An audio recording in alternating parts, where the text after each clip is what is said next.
ସାଙ୍ଗମାନେ ଆପଣ କପାଳଭାତି ପ୍ରାଣାୟାମ ବିଷୟରେ କିଛି ନା କିଛି ଜାଣିଥିବେ।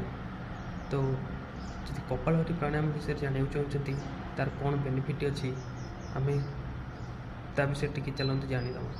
କପାଳଭାତି ପ୍ରାଣାୟାମ ପ୍ରଥମତଃ ଆପଣଙ୍କର ସ୍କିନ୍ର ବା ତ୍ୱଚାର ଗ୍ଲୋନେସ୍ ଆଣିଥାଏ, ସ୍କିନ୍ ଚକଚକ କରିଥାଏ।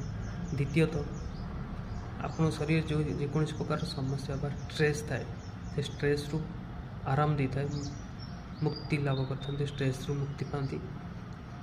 ତାପରେ ଆପଣଙ୍କର ନିଶ୍ୱାସ ପ୍ରଶ୍ୱାସ ନେବାରେ ଯଦି ଅସୁବିଧା ଥାଏ ବା ସମସ୍ୟା ଥାଏ ତାହା ମଧ୍ୟ ଦୂର ହୋଇଥାଏ।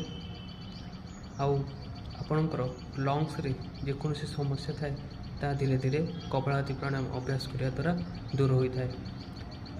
ଯଦି ଆମେ କପାଳଭାତି ପ୍ରାଣାୟାମ ବିଷୟରେ ଏତେ ଗୁଡ଼ିଏ ଜାଣିଲେ ତାହେଲେ କାହିଁକି ଆମେ ଏବେଠୁ ଷ୍ଟାର୍ଟ ନ କରିବା? ଚାଲନ୍ତୁ ଦେଖିବା କେମିତି ଆମେ କପାଳଭାତି ପ୍ରାଣାୟାମ ଆରମ୍ଭ କରିବା।